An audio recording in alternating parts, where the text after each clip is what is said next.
नमस्कार वाला विद्यार्थी मित्रों, हूँ Dhaval Patel world in box academy में आप सौ विद्यार्थी मित्रों खूब खूब हार्दिक स्वागत करूँ छूं। तो मित्रों, आज आपणे विज्ञान एटले सामान्य विज्ञाननी अंदर आपणे एक भाग भौतिक भूगोळनो जे भाग छे ब्रह्मांड भाग 1।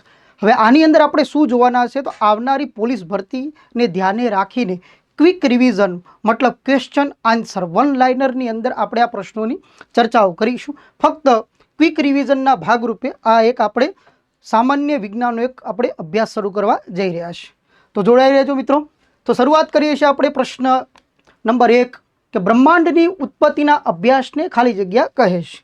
તો બ્રહ્માંડની ઉત્પત્તિનો અભ્યાસ જેને કહેવાય છે કોસ્મોલોજી તરીકે ઓળખવામાં આવે છે, કારણ કે કોસ્મિક રે જે પૃથ્વી કોસ્મિક રે જે બ્રહ્માંડની અંદર ફેલાઈ રહી છે એ કોસ્મિક રે ઉપરથી શબ્દ બનેલું છે કોસ્મોલોજી। अंतरिक्ष अभ्यास कहूँ अथवा तो ग्रहों उपग्रहों अंतरिक्ष अभ्यास तरीके ओळखूं अथवा तो खगोळ शास्त्र तरीके ओळखूं, बधुं एकना एक ज छे। अंतरिक्ष अभ्यास ने आपणे कहीशुं एस्ट्रोनॉमी, एस्ट्रोलॉजी नहीं, एस्ट्रोलॉजी ज्योतिष शास्त्र तरीके, एस्ट्रोनॉमर्स उपरथी शब्द है। अंतरिक्ष अभ्यास जेने एस्ट्रोनॉमी तरीके ओळखवामां आवे छे। ब्रह्मांडनी उत्पत्तिनो अभ्यास ने कॉस्मोलॉजी। ब्रह्मांडनो केटला टका भाग खाली खम अवकाश धरावे छे?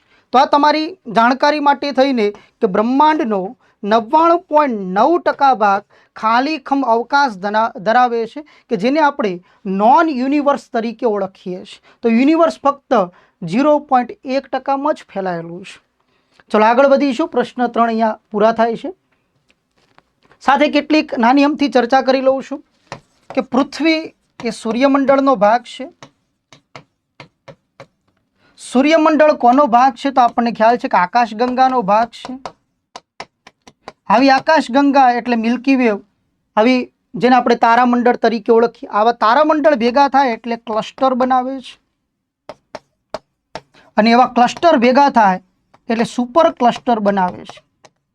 मतलब ब्रह्मांडनी सौथी मोटी बॉडी यूनिवर्सनी जेनुं नाम छे सुपर क्लस्टर। ओके, तो आ तमारी जानकारी माटे। चलो आगळ वधीशुं। प्रश्न नंबर 4 अवकाश में रहेल ताराओनी वच्चे अवकाशी धूळ अने वायुना बनेला वादळने शुं कहे छे? अवकाश में रहेल ताराओनी वच्चे अवकाशी धूळ अने वायुना बनेला वादळने शुं कहे छे? जेने निहारिका तरीके ओळखवामां आवे। निहारिकाने इंग्लिश शब्दमां नेब्युला तरीके ओळखवामां आवे छे। खास याद राखीशुं। सौर परिवारનું स्थान केवा प्रकारना तारामंडळमां आवेલું છે? तो सौर परिवारનું स्थान जे तारामंडळ એટલે જ आकाशगंगा, तो केवा प्रकारનું છે? तो सर्पिल आकारનું છે। तारामंडळ 3 प्रकारना होय છે। उपवलयाकार जेने આપણે इक्लिप्स तरीके ओळखीए છીએ, सर्पिल आकार जेने આપણે सर्पिल आकार तरीके, प्लस एने एक त्रीजो एक आकार છે જે अनियमित आकार तरीके ओळखવાનો। टोटल 3 आकारનું છે, उपवलय आकार, सर्पिल आकार अने अनियमित आकार जोवा मळे। तो तारामंडळ ए सर्पिल आकारनुं छे आपणुं। सूर्यमंडळ कया तारामंडळनो एक भाग छे? तो सूर्यमंडळ ए मंदाकिनी तारामंडळनो एक भाग छे। तारामंडळनुं नाम याद राखीशुं आपणे खास। सूर्यमंडळ कया तारामंडळनो एक भाग छे? तो मंदाकिनी तारामंडळ। तो प्रश्न अहींया 6 पूरा थया। प्रश्न नंबर 7 तरफ આગળ વધીશું। मंदाकी तारामंडळनो व्यास, मंदाकिनी तारामंडळनो व्यास केटलो हशे? तो 1 लाख प्रकाश वर्ष। मंदाकिनी तारामंडळ 1 लाख प्रकाश वर्ष व्यास धरावे छे। प्रश्न नंबर 8 सूर्य मंदाकिना केंद्रथी आश्रे केटला प्रकाश वर्ष दूर आवेलो छे? तो जवाब याद राखीशुं 30,000 प्रकाश वर्ष। 30,000 प्रकाश वर्ष ये सूर्य मंदाकिना केंद्र थी दूर आवेलो छे। प्रश्न नंबर 9 सूर्य दर सेकंडे खाली जग्या किलोमीटरनी झड़पे गति करे छे? तो सूर्य दर सेकंडे 250 किलोमीटरनी झड़पे गति करे छे। तो मित्रों, थोड़ी आमथी आपणे चर्चा करी लीए के आ जे वन लाइनर छे, पण वन लाइनर एटले आपणे मोरे मोरो उपाड़ी लेवानो छे। मतलब जेटला सामान्य विज्ञान में प्रश्नों बनता हशे ए तमाम प्रश्नों आपणुं क्विक रिविजन जोवा जई रह्या छीए। फरीथी मंदाकिनी तारामंडळनो व्यास 1 लाख प्रकाश वर्ष, સૂર્ય મંદાકીના કેન્દ્રથી આશરે કેટલા પ્રકાશ વર્ષ દૂર છે? તો 30,000 પ્રકાશ વર્ષ. સૂર્ય દર સેકન્ડે 250 કિલોમીટરની ઝડપે ગતિ કરે છે. તો પ્રશ્ન અહીંયા 9 પૂરા થયા. 10મા પ્રશ્ન તરફ આગળ વધીશું. સૂર્યને મંદાકીની આસપાસ એક ચક્ર પૂરું કરતા કેટલા વર્ષ લાગે છે? તો 22 કરોડ 50 લાખ વર્ષ લાગે છે મિત્રો. સૂર્યને મંદાકીનું એક ચક્કર પૂરું કરતા 22 કરોડ અને 50 લાખ વર્ષ લાગે છે. પ્રશ્ન નંબર 11. એક બ્રહ્માંડ વર્ષ બરાબર કેટલા? તો ઉપર લખેલા છે એટલા. બ્રહ્માંડીય વર્ષ કોને કહેવાય? તો સૂર્યના એક ચક્કરને એક બ્રહ્માંડીય વર્ષ કહેવાય. 22 કરોડ અને 50 લાખ થાય. પ્રશ્ન નંબર 12. એક પ્રકાશ વર્ષ બરાબર કેટલા કિલોમીટર?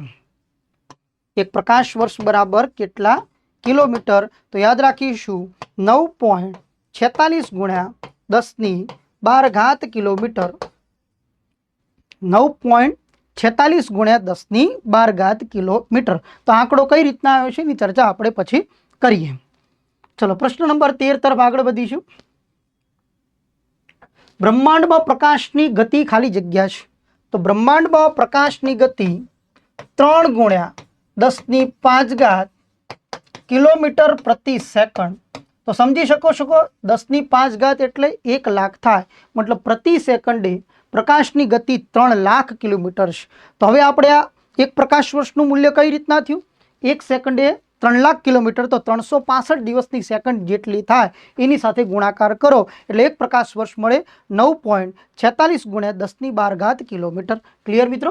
પ્રશ્ન નંબર 14 તરફ આગળ વધીશું. સૌર પરિવારમાં કોનો સમાવેશ થાય છે? તો પ્રશ્ન આ રીતના બની શકે કે સૌર પરિવારમાં કોનો સમાવેશ થાય છે? તો આપણને ખ્યાલ છે ગ્રહો, ઉપગ્રહો, લઘુગ્રહો, ધૂમકેતુ અને ઉલ્કાઓ બધાનો સમાવેશ સૌર પરિવારમાં થાય છે. ગ્રહો, ઉપગ્રહો, લઘુગ્રહો, વામન ગ્રહનો પણ સમાવેશ થાય છે. એના પછી વાત કરીએ પ્રશ્ન નંબર 15. સૌર પરિવારમાં કેટલા ગ્રહો આવેલ છે? તો સૌર પરિવારમાં કુલ 8 ગ્રહો આવેલ છે.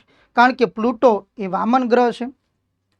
પ્લુટોની માન્યતા ન્યુયોર્ક 2006ની અંદર જે રદ કરવામાં આવી એની પાછળનું કારણ છે કે પ્લુટો છે એ ઓર્બિટલ એક્સિસની વાત કરીએ તો ઓર્બિટલ એક્સિસ મતલબ કે નેપચ્યુનની ઓર્બિટલ એક્સિસ છે ભ્રમણીય કક્ષામાંથી પ્લુટોની ભ્રમણીય કક્ષા પસાર થાય છે. એના કારણે ગ્રહ પોતાની ભ્રમણ કક્ષામાં જ ફરવો જોઈએ, બીજાની ભ્રમણ કક્ષાને ભેદવો જોઈએ નહીં. એટલા માટે 2006માં પ્લુટોને ગ્રહ તરીકે માન્યતા રદ કરેલી છે. એમાં પ્લુટોનો શું ફરક પડ્યો? ઓકે, તમે તમારે રદ કરો, હું મારી ભ્રમણ કક્ષામાં ભમતો જ જઈશ, એમ સમજાય છે મિત્રો? તમને કોઈ રદ કરે કે ન કરે, આપણી ભ્રમણ કક્ષામાંથી બહાર નીકળવું નહીં. ચલો આગળ વધીએ. પ્રશ્ન નંબર 16. તો કયા ગ્રહને વામન ગ્રહ કહે છે? ઓલરેડી આપણે બોલી ચૂક્યા. તો પ્લુટો ગ્રહને વામન ગ્રહ તરીકે ઓળખવામાં આવે. કયા ગ્રહોને નરી આંખે જોઈ શકાય છે? મતલબ પૃથ્વી ઉપરથી નરી આંખે કયા કયા ગ્રહોને જોઈ શકાય છે? તો બુધથી માંડીને શનિ સુધીના ગ્રહો. બુધ, શુક્ર, પૃથ્વી પર તો છે જ આપણે, મંગળ, ગુરુ અને શનિ, આટલા ગ્રહોને અહીંયા આપણે નરી આંખે જોઈ શકીએ છીએ. તો કયા ગ્રહોને નરી આંખે જોઈ શકાતા નથી, મતલબ ટેલિસ્કોપની મદદથી જોઈ શકાય છે? તો શનિ પછીના ગ્રહો યુરેનસ, નેપચ્યુન અને વામન ગ્રહ પ્લુટો. ચલો આગળ વધીશું પ્રશ્ન નંબર 19 તરફ. કયા ગ્રહો પૂર્વથી પશ્ચિમ દિશામાં પરિભ્રમણ કરે છે? તો ખાસ યાદ રાખીશું આને. શુક્ર એન્ડ યુરેનસ આ બંને એવા ગ્રહ છે કે પરિભ્રમણ પૂર્વથી પશ્ચિમ છે, બાકીના તમામ ગ્રહો પશ્ચિમથી પૂર્વ પરિભ્રમણ કરે છે. કઈ પ્રકાશીય ઘટનાને કારણે ગ્રહો પ્રકાશિત દેખાય છે? તો સિમ્પલ પ્રશ્ન છે પણ છતાં પણ ભૂલ પડતી હોય ઘણી વખત, તો યાદ રાખીશું પરાવર્તનની ઘટના, રિફ્લેક્શન તરીકે ઓળખવામાં આવે છે. સૂર્ય શાનો બનેલો છે? તો સૂર્ય વાયુનો બનેલો. અને કયા વાયુનો? તો વાયુનું નામ યાદ રાખીશું હાઇડ્રોજન એન્ડ હિલિયમ. કયા બે વાયુનો બનેલો છે? તો હાઇડ્રોજન અને હિલિયમ વાયુનો બનેલો છે. ચલો એના પછી આગળ વધીશું પ્રશ્ન નંબર 22 તરફ. કયા ગ્રહો પૂર્વથી પશ્ચિમ દિશામાં પરિભ્રમણ કરે છે? તો ઓલરેડી આપણે આ પ્રશ્નની ચર્ચા કરી ચૂક્યા. પ્રશ્ન ફરીથી આવ્યો, વાંધો નહીં. ચલો, સૂર્યના કેન્દ્રમાં ચાલતી પ્રક્રિયાને ખાલી જગ્યા કહે છે. તો આ પ્રશ્ન પરીક્ષા માટે અગત્યનો બને છે. આને આપણે પ્રશ્નોનો જવાબ નાભિકીય સંલયન પ્રક્રિયા, નાભિકીય સંલયન, અથવા તો બીજી રીતના કહું તો થર્મલ ન્યુક્લિયર ફ્યુઝન. તો ઇંગ્લિશ શબ્દો પણ યાદ રાખીશું, ન્યુક્લિયર ફ્યુઝન તરીકે ઓળખવામાં આવે, ન્યુક્લિયર ફ્યુઝન. એના પછી આગળ વાત કરીએ, સૂર્યનું કેન્દ્ર ખાલી જગ્યા પદાર્થનું સ્વરૂપ ધરાવે છે. તો પદાર્થના ભૌતિક સ્વરૂપ ઘન, પ્રવાહી અને વાયુ છે. ચોથું સ્વરૂપ છે કે જેને આપણે પ્લાઝ્મા તરીકે ઓળખીએ છીએ, પ્લાઝ્મા. તો સૂર્યનું કેન્દ્ર પદાર્થનું ચોથું સ્વરૂપ જેનું નામ છે પ્લાઝ્મા. ઓકે, તો પ્રશ્ન નંબર 24 અહીંયા આપણે પૂર્ણ કરીએ છીએ. પ્રશ્ન નંબર 25 તરફ આગળ વધીશું કે સૂર્યના કેન્દ્રનું તાપમાન જણાવો. હવે ખાસ બાબત જો મિત્રો, હું જે પણ અહીંયા જે આંકડાકીય બાબતોની ચર્ચાઓ કરું છું, હવે એ આંકડાઓ તમે કદાચ તમારા બુકમાં લખેલા હશે, એનાથી થોડા પ્લસ માઇનસ હશે. તો પ્લસ માઇનસ હશે તો ખાસ ધ્યાન રાખીશું કે હું જે તમને આંકડા આપું છું એ યુનિવર્સિટી ગ્રંથ નિર્માણ બોર્ડની બુકમાંથી આપું છું, કે જેના ઉપર તમે રાઇટ ટુ ઇન્ફોર્મેશનનો અધિકાર પ્રાપ્ત કરી શકો છો. તો ખાસ આપણે એ આંકડાકીય બાબતો ધ્યાને રાખીશું. તો સૂર્યના કેન્દ્રનું તાપમાન કેટલું છે? તો 1.5 કરોડ સેલ્સિયસ, 1.5 કરોડ સેલ્સિયસ છે ભાઈ. સૂર્યનો વ્યાસ જણાવો. 13,92,000 કિલોમીટર. સૂર્યનો વ્યાસ કેટલો છે મિત્રો? 13,92,000 કિલોમીટર, એટલે 13.92 લાખ કિલોમીટર કહી શકીએ. સૂર્યનો વ્યાસ પૃથ્વીના વ્યાસથી આશરે ખાલી જગ્યા ઘણો વધારે છે. તો સૂર્યનો વ્યાસ પૃથ્વીના વ્યાસથી 109 ગણો વધારે છે, 109 ગણો વ્યાસ વધારે છે. એનો મતલબ 109 પૃથ્વી સમાય એની વાત નથી કરતો. 109 ગણોનો મતલબ શું થાય? તો નાની અમથી ચર્ચા કરું છું. માન લો કે આ સૂર્ય છે અને આ સૂર્યનો વ્યાસ થયો, તો સૂર્યના વ્યાસ ઉપર આપણે કેટલી પૃથ્વી ગોઠવી શકીએ? તો 109 પૃથ્વી ગોઠવી શકીએ. બાકીના ગોળામાં તો ગોઠવવાની જુદી. સમજાય છે ને કે પૃથ્વીને ટોટલ 109 પૃથ્વી લાઈનમાં મૂકીએ એટલો લાંબો ગોળો સૂર્યનો વ્યાસ થાય. ઓકે, તો ખાસ ધ્યાને રાખીશું કે 109 પૃથ્વી સમાયની વાત કરતો નથી. પ્રશ્ન નંબર 28, સૂર્યનું ગુરુત્વાકર્ષણ બળ પૃથ્વી કરતાં ખાલી જગ્યા ઘણું વધારે છે. તો સૂર્યનું ગુરુત્વાકર્ષણ બળ પૃથ્વી કરતાં 28 ગણું વધારે છે. તો વિચાર કરો મિત્રો કે અહીંયા 1 કિલોગ્રામનો પદાર્થ એ સૂર્ય ઉપર 28 કિલોગ્રામનો થાય. તો કદાચ કોઈને પોતાને એમ લાગતું હોય કે મારું વજન બહુ જ ઓછું છે, પોતે 100 લાઇટ વેઇટ ફીલ કરે છે, તો સૂર્ય ઉપર જતું રહેવું. પણ સૂર્ય ઉપર જાય તો ફૂદું સળગી જાય ની કોઈ ગેરંટી નહીં. અને કદાચ કોઈને વધારે લાગતું હોય કે એમ લાગે છે કે મારું વજન વધારે છે, તો યાદ રાખવાનું પોતાનું વજન ઓછું લાગવા માટેની ટ્રીક, જૂના કપડાં, અરીસો અને વજન કાંટાથી દૂર રહેવાનું. પ્લસ વધારે એવું લાગતું હોય તો ચંદ્ર 6ઠ્ઠા ભાગનું છે પૃથ્વી કરતાં. ચલો એના પછી આગળ વાત કરીએ, સૂર્ય અને પૃથ્વી વચ્ચેનું અંતર જણાવો. સૂર્ય અને પૃથ્વી વચ્ચેનું અંતર કેટલું છે? તો યાદ રાખીશું ખાસ 14 કરોડ 96 લાખ કિલોમીટર. 14 કરોડ અને 96 લાખ કિલોમીટર સૂર્ય અને પૃથ્વી વચ્ચેનું અંતર છે. અથવા તો બીજી ભાષામાં જો આને લખવું હોય મિલિયન કિલોમીટરમાં, 149.6 મિલિયન કિલોમીટર. સૂર્ય અને પૃથ્વી વચ્ચેના અંતરને ખાલી જગ્યા કહે છે. તો યાદ રાખીશું સૂર્ય અને પૃથ્વી વચ્ચેના અંતરને કયું એકમ તરીકે ઓળખવામાં આવે? તો એસ્ટ્રોનોમિકલ યુનિટ. એસ્ટ્રોનોમિકલ યુનિટ તરીકે ઓળખવામાં આવે છે. ક્લિયર? ચલો એના પછી 30 પ્રશ્નો અહીંયા પૂરા થયા. આગળ વધીએ છીએ એ પહેલાં નાની અમથી ઇન્ફોર્મેશન આપી દઉં છું કે આ જે અંતર છે એ તમે હનુમાન ચાલીસા જો વાંચતા હોય 18મા નંબરની पंक्ति एनी अंदर जोवा मळशे युग सहस्त्र योजन पर भानु लियो ताही मधुर फल जानु। तुलसीदासे अहींया बेठा बेठा सूर्य ने पृथ्वी वच्चेनुं महत्तम अंतर मापी चूक्या छे। एक युगमां जे वर्ष गण्या छे 12,000, सहस्त्र एटले 1,000, योजन एटले 8 माइल અને 1 માઇલ એટલે 1.6 કિલોમીટર। આનો ગુણાકાર કરશો તમે એટલે 15.3 કરોડ કિલોમીટર અંતર થશે જે તુલસીદાસ માપી ચૂકેલા છે। ચલો આગળ વધીશું। પ્રશ્ન નંબર 31, સૂર્યપ્રકાશને પૃથ્વી પર પહોંચતા કેટલો સમય લાગે છે?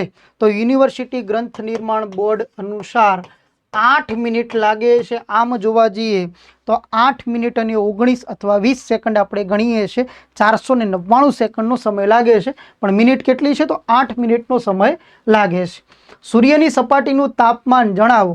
તો સૂર્યની સપાટીનું તાપમાન 6000 ડિગ્રી સેલ્સિયસ છે। 6000 ડિગ્રી સેલ્સિયસ છે ભાઈ। સૂર્ય બહુ જ અપવાદરૂપ છે કે એની સપાટીના તાપમાન કરતાં એના બાહ્ય વાતાવરણનું જે સોલાર વિન્ડ, સોલાર પવનનું તાપમાન 10,000 ડિગ્રી સેલ્સિયસ સુધી હોય છે। સૂર્ય તેમજ અન્ય તારાઓ કયા તત્વના બનેલા છે તે શોધવા માટે કયા ઉપકરણનો ઉપયોગ થાય છે? તો આ બહુ અગત્યનો પ્રશ્ન છે। સ્પેક્ટ્રોસ્કોપનો ઉપયોગ થાય છે। સૂર્ય તેમજ અન્ય તારાઓ કયા તત્વના બનેલા છે તે શોધવા માટે કયા ઉપકરણ વપરાય છે? તો યાદ રાખજો, સ્પેક્ટ્રોસ્કોપનો ઉપયોગ થાય છે। તો પ્રશ્ન નંબર 33 સુધી પૂરા થયા। આગળનો પ્રશ્ન 34, સૂર્યના કેન્દ્રમાં તાપમાન અને દબાણ કેવા જોવા મળે છે? મતલબ સૂર્યના કેન્દ્રમાં તાપમાન અને દબાણની શું પરિસ્થિતિ હોય છે? તો પ્રશ્ન પૂછાઈ ચૂક્યો છે। બંને ખૂબ જ ઊંચા હોય છે। અતિશય ઊંચા તાપમાન, અતિશય ઊંચા દબાણ જોવા મળે છે। સૂર્ય અને પૃથ્વી વચ્ચે ચંદ્રની સ્થિતિને શું કહે છે? તો સૂર્ય અને પૃથ્વીની વચ્ચે જો ચંદ્ર આવી જાય તો સૂર્ય ઢંકાઈ જાય છે, જેને આપણે સૂર્યગ્રહણ તરીકે ઓળખીએ છીએ। એક વર્ષમાં સૂર્યગ્રહણ કેટલી વાર થાય છે? તો એક વર્ષમાં સૂર્યગ્રહણ 2 થી 5 વખત થાય। એક વર્ષમાં સૂર્યગ્રહણ કેટલી વખત જોવા મળે છે? તો પૂર્ણ સૂર્યગ્રહણ તો 2 વખત ફિક્સ હોય છે। 2 થી 5 વખત સૂર્યગ્રહણ જોવા મળે છે। 36 પ્રશ્નો પૂરા થયા। 37 પ્રશ્ન તરફ, સૂર્યગ્રહણ સમયે દેખાતી ડાયમંડ રિંગને ખાલી જગ્યા કહે છે। આ પણ પ્રશ્ન પૂછાઈ ચૂકેલો છે કે સૂર્યગ્રહણ સમયે દેખાતી ડાયમંડ રિંગને કોરોના તરીકે ઓળખવામાં આવે છે। કોરોના જે વાયરસનું નામ હતું એ જ।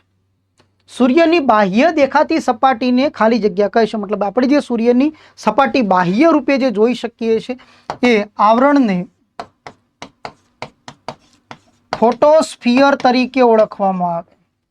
સૂર્યની દેખાતી બાહ્ય સપાટીને ફોટોસ્ફિયર તરીકે ઓળખવામાં આવે છે। સૂર્યગ્રહણ સમયે કયા તરંગોની માત્રા સૌથી વધુ હોય છે?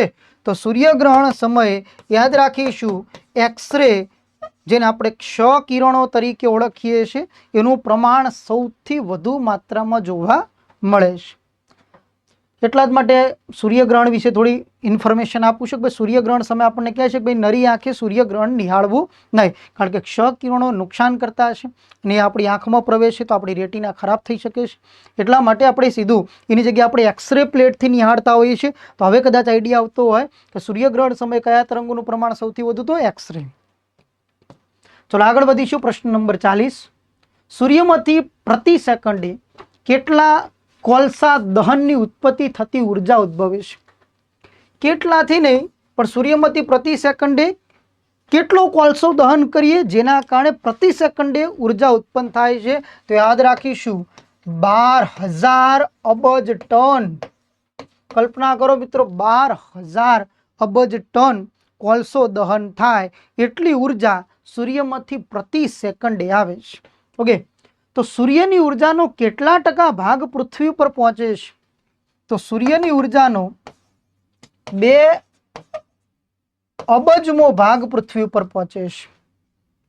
2 બિલિયન, મતલબ નહીતર જો આટલી બધી ઉર્જા હોય અને 2 અબજમો ભાગ પૃથ્વી એનાથી વધારે પહોંચતો હોય તો પૃથ્વી સળગી જાય। એના પછી વાત કરીએ, સૂર્યની સપાટી પર દેખાતા કાળા ધબ્બાઓને ખાલી જગ્યા કહે છે। તો સૂર્યની સપાટી ઉપર દેખાતા કાળા ધબ્બાઓને રવિ કલંકો અથવા રવિ ફાટ તરીકે જે ઓળખવામાં આવે છે, ફાટ ખીણો પણ કહેવાય, બીજો શબ્દ છે રવિ કલંકો તરીકે ઓળખવામાં આવે છે.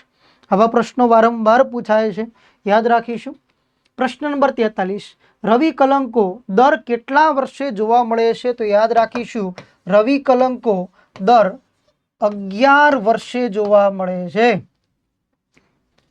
રવિ કલંકો દેખાવાની પૃથ્વીના તાપમાનમાં શું તફાવત થાય છે? મતલબ રવિ કલંકો સૂર્ય પર જો દેખાય છે તો પૃથ્વીના તાપમાનમાં હંમેશા વધારો થાય છે, કારણ કે સૂર્યની જે ફાટ ખીણો પૃથ્વી તરફ આવે છે એટલે સોલાર વિન્ડનું પ્રમાણ વધવા લાગે છે, એટલા માટે પૃથ્વીનું તાપમાન વધવા લાગે છે. સૂર્યની સપાટી પર બહુ જ ઓછા કે ના જોવા મળતા રવિ કલંકોની સ્થિતિને શું કહે છે? મતલબ સૂર્યની સપાટી પર જો રવિ કલંકોની માત્રા ખૂબ જ ઓછી હોય અથવા તો ના કે બરાબર હોય એ સ્થિતિને સોલાર મિનિમમ તરીકે ઓળખવામાં આવે. Solar minimum. એના પછી વાત કરીએ પ્રશ્ન નંબર 46, સૂર્યની સપાટી પર વધુ માત્રામાં જોવા મળતા રવિ કલંકોની સ્થિતિને શું કહે છે? તો યાદ રાખીશું, સોલાર મેક્સિમમ. સોલાર મેક્સિમમ રવિ કલંકોનું પ્રમાણ વધારે જોવા મળવું, સોલાર મિનિમમ રવિ કલંકો ના કે બરાબર જોવા મળવા. પૃથ્વીના ઉત્તરી દક્ષિણ ધ્રુવો પર દેખાતા અરોરા માટે જવાબદાર, વારંવાર હમણાં બોલી ચૂક્યો છું, જેને કહેવાય સૂર્ય પવનો અથવા તો સોલાર વિન્ડ જેને કહીએ છીએ, જેના કારણે ઉત્તરી અને દક્ષિણ ભાગમાં આકાશમાં દેખાતા લીલા રંગના લીસોટા, જેને અરોરા તરીકે ઓળખવામાં આવે છે, સૂર્ય પવનોના કારણે. સૂર્યના કિરણો દ્વારા થતી સારવારને ખાલી જગ્યા કહે છે. આ પ્રશ્ન ઓલરેડી પૂછાઈ ચૂકેલો છે. સૂર્યના કિરણો દ્વારા થતી સારવારને હેલિયોપથી કહે છે. હેલિયમ શબ્દો પરથી યાદ રાખીશું, નેચરોપથી, એલોપથી આવા શબ્દો બોલીએ છીએ ને ભાઈ, હોમિયોપથી, એમ સૂર્યના કિરણો દ્વારા થતી સારવારને હેલિયોપથી તરીકે ઓળખવામાં આવે છે. 48 પ્રશ્નો અહીંયા પૂરા થયા. 49, નાસા દ્વારા મોકલવામાં આવેલ સોલાર પ્રોબ મિશન કયા તારાના અભ્યાસ સાથે સંગત છે? શબ્દ આવી ગયો સોલાર, તો મતલબ સૂર્ય સાથે. અત્યાર સુધી માનવ નિર્મિત જો કોઈ મિશન સૂર્યથી સૌથી નજીક હોય તો મિશન છે સોલાર પ્રોબ મિશન. પૃથ્વી સૂર્ય વચ્ચે આવેલા ગ્રહોને ખાલી જગ્યા કરે છે. પૃથ્વી અને સૂર્ય વચ્ચે આવેલા ગ્રહોને અંતરગ્રહો તરીકે ઓળખવામાં આવે. અંતરગ્રહો. પૃથ્વી અને સૂર્ય વચ્ચે આવેલા ગ્રહોને ખાલી જગ્યા તરીકે ઓળખવામાં આવે છે, અંતરગ્રહો. પૃથ્વી પછી આવેલા ગ્રહોને શું કહેવાય? તો આપણને ખ્યાલ જ છે, બહિર્ગ્રહો. પૃથ્વી પછીના ગ્રહો બહિર્ગ્રહો, પૃથ્વી પહેલાના ગ્રહો અંતરગ્રહો. અંતર છે એટલે અંતર, બહાર છે એટલે બહિર, પૃથ્વીને મિડલમાં ગણી છે ભાઈ. તો ભૌમિક ગ્રહો કયા? હવે ભૌમિક શબ્દ માટે બીજો હું શબ્દ અહીંયા બોર્ડ ઉપર લખું છું, યાદ રાખજો, ટેરેસ્ટ્રિયલ ગ્રહો.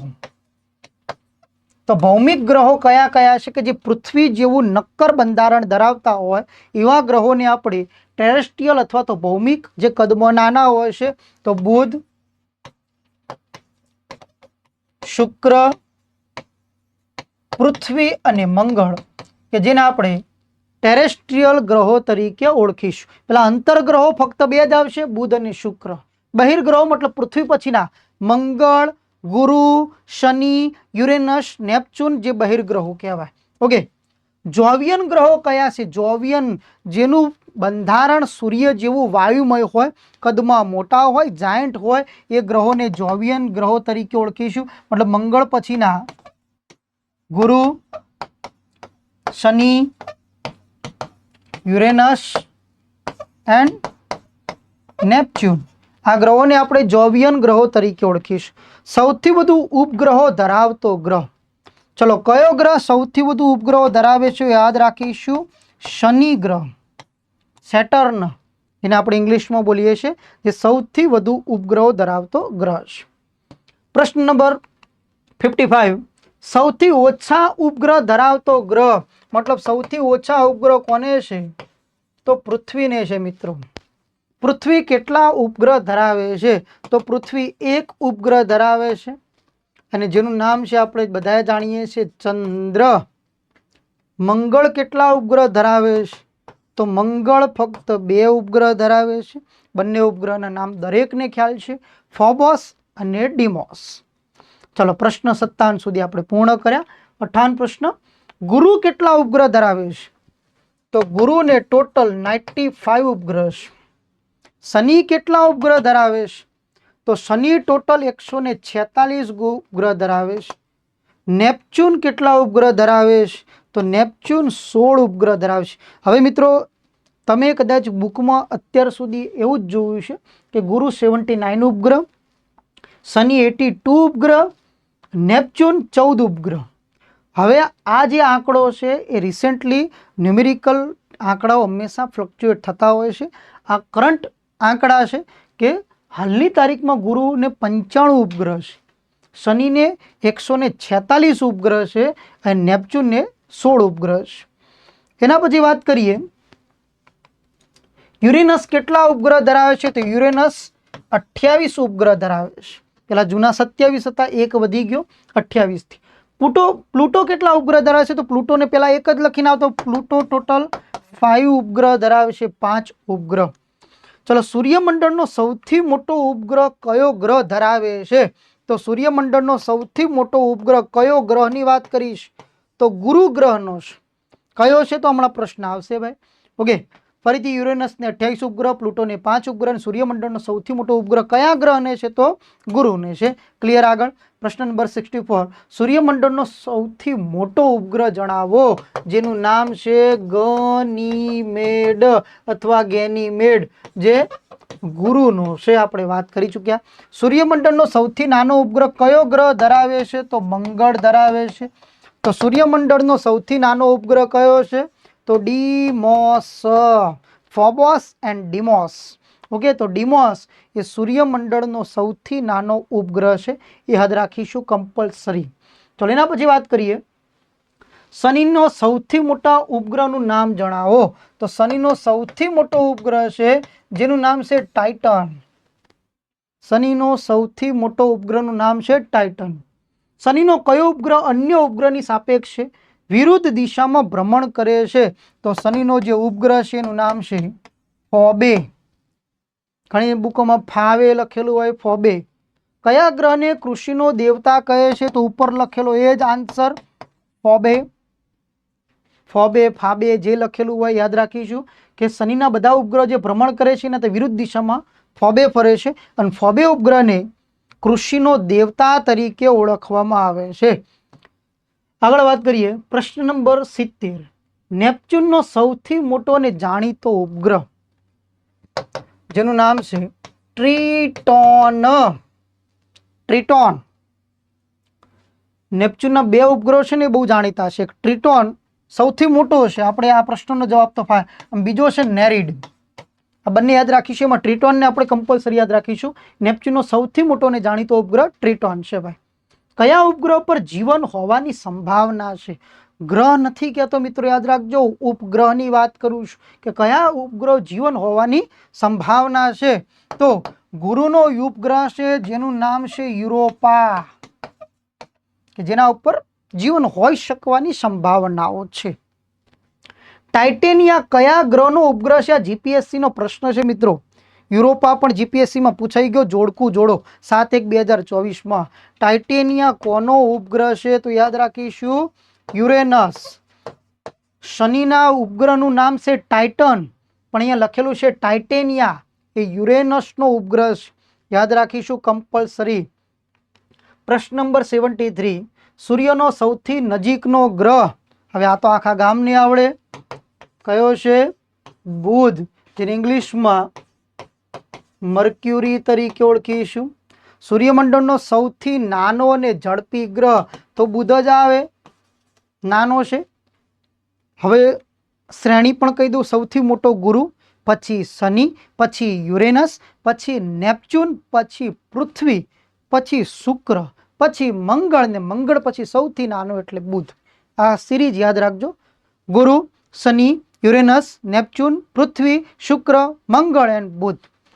આ શું કર્યું? કદમાં મોટાથી નાના તરફ. ઓકે, બુધ અને સૂર્ય વચ્ચેનું અંતર જણાવો.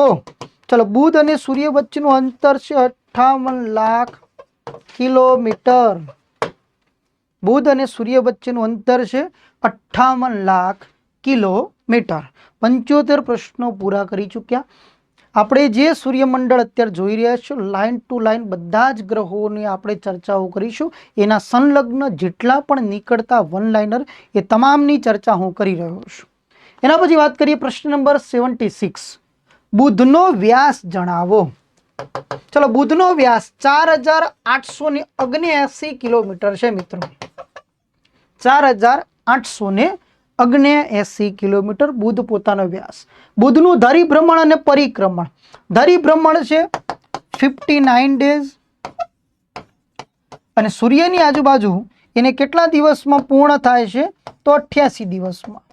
તો વિચાર કરો, મતલબ બુધ 88 દિવસનું એક વર્ષ છે, 59 દિવસનો એક દિવસ છે. મતલબ પૃથ્વીના 59 દિવસ બરાબર બુધનો એક દિવસ થાય.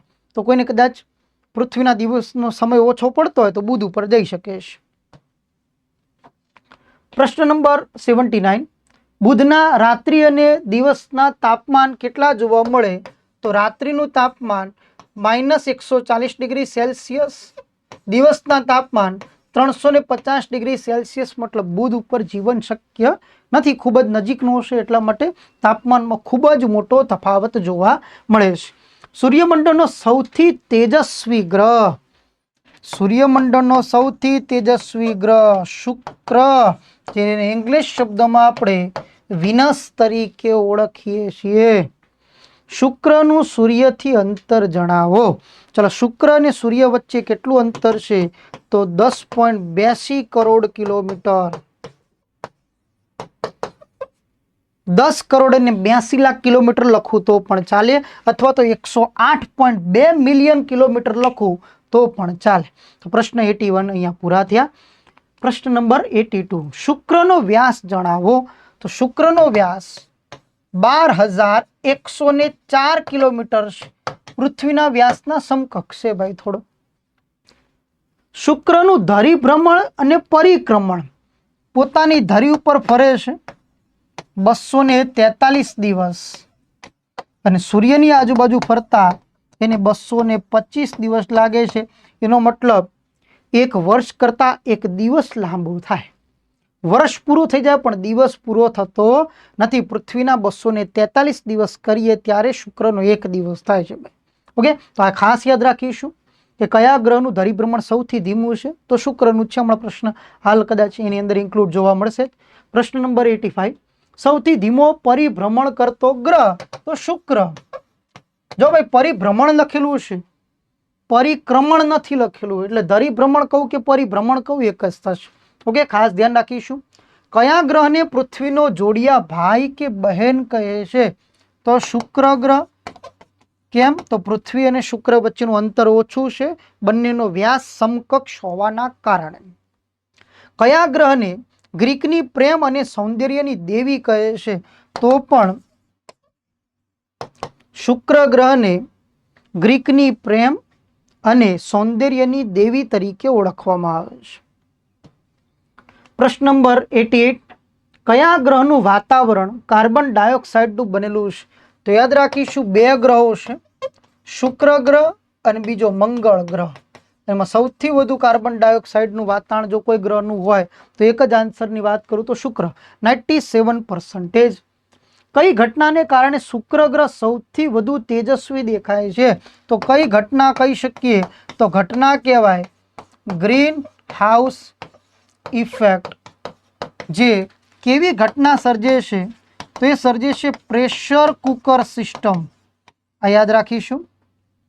પ્રેશર કુકર સિસ્ટમના કારણે શુક્ર ગ્રહ સૌથી વધુ તેજસ્વી દેખાય છે. કયા ગ્રહ પર સલ્ફ્યુરિક એસિડના વાદળો જોવા મળે છે? તો પણ શુક્ર ગ્રહ. જો આપણે બુધની ચર્ચાઓ કરી, એના પછી બીજો ગ્રહના જેટલા પ્રશ્નો છે, શુક્ર ગ્રહની આપણે ચર્ચાઓ કરી રહ્યા છે. ઓકે, તો કયા ગ્રહ ઉપર સલ્ફ્યુરિક એસિડના વાદળો જોવા મળે છે? તો શુક્ર ગ્રહ ઉપર. તો એસિડ વર્ષા પૂછાય કે કયા ગ્રહ ઉપર એસિડ વર્ષા જોવા મળે છે? તો શુક્ર ગ્રહ થયો. પૃથ્વી પર ઓછી માત્રામાં, આમાં તો ચાલુ જ રહેતી હોય ભાઈ. પૃથ્વી સૌર પરિવારના ગ્રહોમાં કદમાં કયા નંબરનું સ્થાન ધરાવે છે? તો ઓલરેડી કહી ચૂક્યા આપણે, 5મા નંબરનું સ્થાન ધરાવે છે. પૃથ્વીનો વિષુવવૃત્તીય વ્યાસ જણાવો. 12,756 કિલોમીટર. જો તમે ગૂગલ કરશો તો 12,742 કિલોમીટરનો વ્યાસ જોવા મળશે. પણ હું તમને ફરીથી કહું છું કે આ ડેટા યુનિવર્સિટી ગ્રંથ નિર્માણ બોર્ડના છે. 12,756 કિલોમીટર છે. હમણાં શુક્રનો કેટલો લખે તો જુઓ, 12,104 કિલોમીટર. ઓકે, તો બંનેના વ્યાસમાં તફાવત બહુ જ રેર છે. 600 કિલોમીટરનો એપ્રોક્સ કહી શકીએ એટલો તફાવત 650 કિલોમીટરનો છે ભાઈ. એટલે જોડિયા ભાઈ કે જોડિયા બેન સમકક્ષ છે. પૃથ્વીનું ધરીભ્રમણ, જો ધરીભ્રમણની વાત કરીએ તો આપણને ખ્યાલ છે ભાઈ 24 કલાક.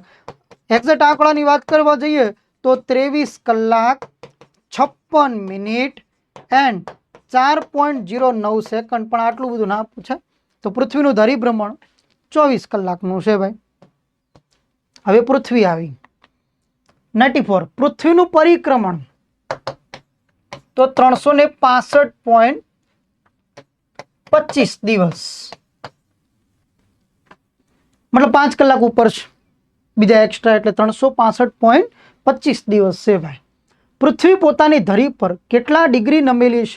આ બધાને ખબર છે, 23.5 ડિગ્રી નમેલી છે. અને પૃથ્વી ધરી પોતાની પરિક્રમણ કક્ષા સપાટી સાથે કેટલી નમેલી છે? તો 66.5 ડિગ્રી. હવે વાત કરું કે આ એક કક્ષા સીધી દોરું છું તો એમાં પૃથ્વી નમેલી કેટલી છે? 23. પણ પૃથ્વી જે સૂર્યની આસપાસ કક્ષામાં જે નમેલી છે એ ટોટલ કેટલી નમેલી છે? 66.5 ડિગ્રી નમેલી છે ભાઈ. તો પોતાની ધરી પર 23.5 ડિગ્રી અને કક્ષાની અંદર 66.5 ડિગ્રી કમ્પલસરી યાદ રાખવું. એના પછી વાત કરીએ 97. પૃથ્વીની સપાટીથી કેટલી ઊંચાઈ સુધી વાયુમંડળ વિસ્તરાયેલું છે? યાદ રાખીશું 800 કિલોમીટર સુધી. 800 કિલોમીટર ઊંચાઈ સુધી વાયુમંડળ વિસ્તરાયેલું છે. પૃથ્વીની સપાટીનું ક્ષેત્રફળ 5100 લાખ ચોરસ કિલોમીટર. 5100 લાખ ચોરસ કિલોમીટર પૃથ્વીની સપાટીનું ક્ષેત્રફળ છે. પૃથ્વી અને ચંદ્ર વચ્ચેનું અંતર 3,85,500 કિલોમીટર. પૃથ્વી અને ચંદ્ર વચ્ચે કેટલું અંતર છે? 3,85,500 કિલોમીટર. કોઈને કહીએ તું મારો ચાંદ બનીશ તો કહી દઉં મારાથી 3,85,500 કિલોમીટર દૂર જતો રહે, એમને એમ ચાંદ ન બનાય. ઓકે, આગળ વાત કરીએ. પ્રશ્ન નંબર 100. ચંદ્રનો વ્યાસ. ચંદ્ર કેટલો વ્યાસ ધરાવે છે? 3,475 કિલોમીટર ચંદ્ર વ્યાસ ધરાવે છે. ચંદ્રને પૃથ્વીની આસપાસ કક્ષા ભ્રમણ કરતા કેટલા દિવસ લાગે છે? તો 29.5 દિવસ લાગે છે.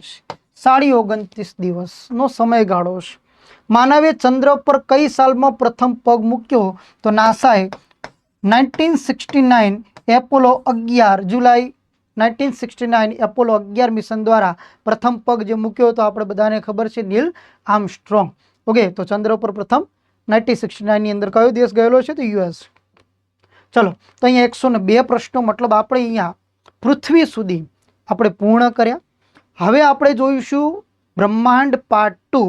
મંગળથી માંડીને પ્લુટો સુધીના જેટલા પણ ગ્રહો છે, જેટલા પણ વન લાઇનર નીકળતા હોય પરીક્ષાની દ્રષ્ટિએ, એ તમામને આવરી લઈશું. તો આ જ રીતે આપણે આવનારા સમયની અંદર બ્રહ્માંડ પછી આપણા જે વિજ્ઞાન બાબતે જીવ વિજ્ઞાન, રસાયણ વિજ્ઞાન અને ભૌતિક વિજ્ઞાનના પણ વન લાઇનર આપણે જોઈશું. તો ફરી મળીએ, ત્યાં સુધી રજા લઈએ. જય હિન્દ, વંદે માતરમ, હર હર મહાદેવ.